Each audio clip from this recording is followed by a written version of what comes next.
नमस्कार, मैं हूं आपका दोस्त विजय विद्रोही। आप मुझसे जुड़ चुके हैं, इसके लिए आप सबका तहे दिल से शुक्रिया। और अगले 6-7 मिनट में आपसे जुड़े रहने की कोशिश करूंगा। आज विषय जो उठा रहा हूं मैं, वो बड़ा शर्मनाक है। अपने ही प्रोफेशन से जुड़ा रहा है। दूरदर्शन में मैं 3 साल रहा कैजुअल प्रोडक्शन असिस्टेंट के रूप में। 12 साल आज तक राजस्थान में गुजारे, 15 साल दिल्ली नोएडा में एबीपी न्यूज़ में गुजारे। तो कुल 30 साल का टेलीविज़न का एक्सपीरियंस है और इस दौरान मैंने एक से एक बड़ा ड्रामा देखा है। लेकिन जो ड्रामा इस समय दिख रहा है वो बेहद वाहियात है, बेहद शर्मनाक है। इससे नीचे गोदी मीडिया, मोदी मीडिया क्या गिरेगा।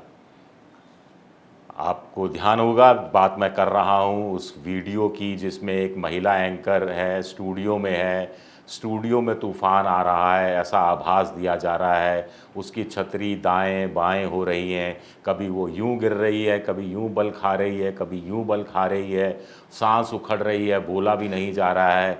और ये वीडियो इससे ठीक पहले हमने देखा था यूक्रेन में रूस युद्ध के दौरान ऐसी एक भारत की महिला एंकर थी जो गोल गोल घूमकर तेज़ी से दाएं बाएं बाएं दाएं दाएं बाएं उत्तर दक्षिण होते हुए लगातार बोलती जा रही थी, युद्ध के बारे में बता रही थी, जैसे कि वो खुद अभिमन्यु की तरह एक चक्रव्यूह में फंसी हो और चक्रव्यूह से निकलने की कोशिश कर रही हो।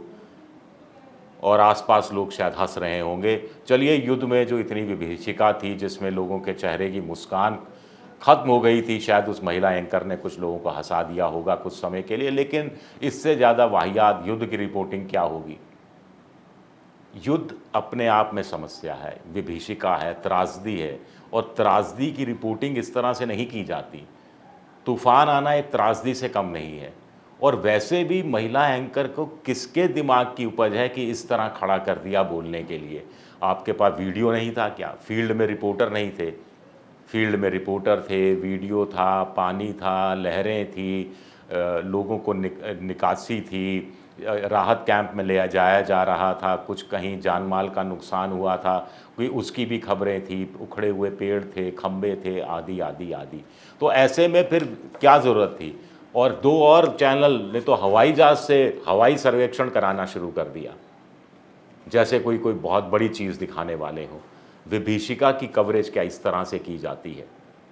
फिर भाषा नहीं है, वोकैबुलरी नहीं है, शब्द नहीं है।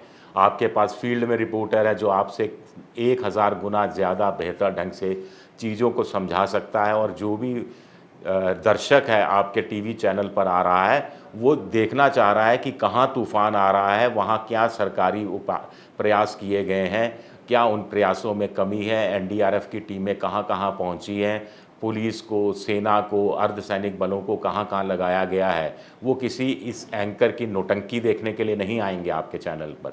यही सुशांत के मामले में हमने कवरेज के दौरान ये नौटंकी देखी थी।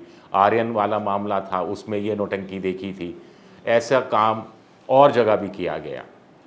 अभी हम युद्ध की बात कर रहे थे, जैसे कि करगिल युद्ध है, हमने भी कवर किया अपने समय में युद्ध।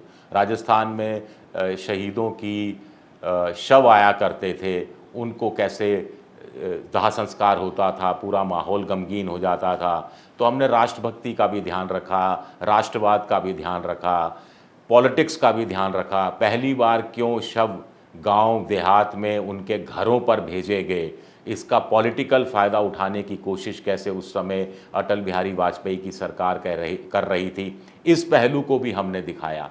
लेकिन कुछ भी कहीं भी कोई लक्ष्मण रेखा लांघने की कोशिश नहीं हुई। मुझे ध्यान है नागौर में एक शहीद की विधवा थी, शहीद हो चुका था उनका पति और उनका शव भी पड़ा था बर्फ़ में। लेकिन चूंकि ऊपर पाकिस्तान के सैनिक थे और भारत के सैनिक उस शव को लेने के लिए जाते थे, रिट्रीव करने के लिए, तो ऊपर से वो गोली चलाते थे, तो लिहाजा वो शव लाया नहीं गया जा रहा था। और महिला ने ये टेलीविज़न स्क्रीन पर देखा, पता नहीं किसने राय दी, अनजल त्याग दिया और ये कहा कि अंजल तभी ग्रहण करेगी जब शहीद का शव आ जाएगा, पति का शव आ जाएगा। हम लोग ये रिपोर्टिंग करने, हमने गांव वालों को समझाया, गांव के सरपंच को समझाया। हम भी चाहते तो बड़ी बड़ा हो अल्लाह के स्टाइल में अंजल त्यागा, लेकिन संवेदना से जुड़ा हुआ था। उस महिला के पति तो वो खो ही चुकी थी, खुद की जान वो मुश्किल में डाल रही थी। घर में छोटे-छोटे बच्चे थे, उनकी जान मुश्किल में डाल रही थी। तो ऐसे में पूरी संवेदना दिखाना ज़रूरी था। यहाँ तक कि मुझे याद है कि सेना के जो लोग आए, उनसे मैंने बात की। सेना के लोगों ने मुझसे कहा कि आप भी हमारे साथ चलिए, महिला को समझाइए। हमने अपनी तरफ से बहुत समझाने की कोशिश की, लेकिन लोकल पॉलिटिक्स, सरपंच की पॉलिटिक्स, ये तमाम चीज़ों के कारण वो अंजल त्यागने कर अपना जो हट पर अड़ गई थी, उस पर अड़ी रही थी और फिर शव अंत में आया था। तो कुल मिलाकर मेरे कहने का मतलब है कि ये रिपोर्टिंग का अंदाज़, आप पहलू बताना चाहते हैं, उस घटना का इधर और उधर का पहलू बताना चाहते हैं, संवेदना के साथ बताने की ज़रूरत है। मुझे याद है बाढ़ के दौरान एक चैनल में मैं देख रहा था, उनका संवाददाता हर जगह पानी में ही दिखता था। जैसे बिना पानी में उतरे बाढ़ की रिपोर्टिंग की ही नहीं जा सकती। कभी वो पानी में उतरता वो, और कहीं से वो कहीं सांप चल रहा है तो वो बताता देखिए सांप के साथ मैं हूँ और कितनी खतरनाक स्टाइल में रिपोर्टिंग कर रहा हूँ। और ऐसी एक रिपोर्टिंग को मुझे बड़ा अफसोस हुआ है, इसी से मिलती जुलती कोई रिपोर्टिंग थी जिसको गोयनका अवार्ड मिल गया था, तो चैनलों में भी होड़ मच गई। उसके बाद मैंने देखा कि बाढ़ की कवरेज में दूसरे कई और चैनल के रिपोर्टर भी धड़ाधड़ पानी में उतर रहे थे। कोई घुटनों तक पानी था, कहीं पेट तक पानी था, लेकिन उतर रहे थे। तो ये मेरी आज तक समझ में नहीं आया। हमने भी बाढ़ की रिपोर्टिंग की है, हमें तो पानी में नहीं उतरना पड़ा।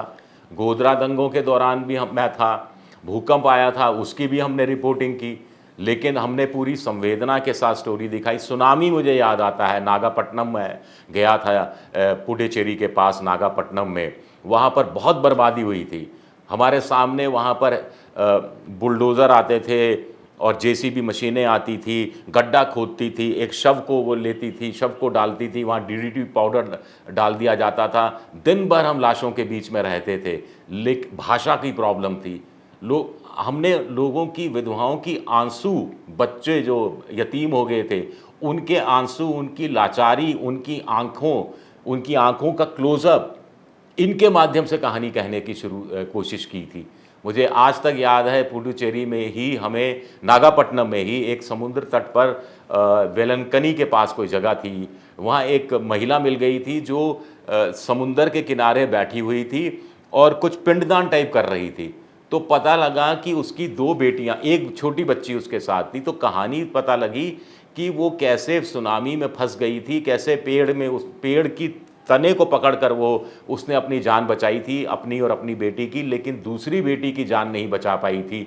और फिर वो रोज़ आ जाती थी अपने छोटी बेटी को याद करके, और वहाँ पर वो पूजा अगरबत्ती करती थी और समुंदर की तरफ बड़ी आशा से देखती रहती थी और ऐसे करके प्रार्थना करती रहती थी कि हे समुंदर, जो तू मेरी बच्ची को लील गया है, मुझे लौटा दे।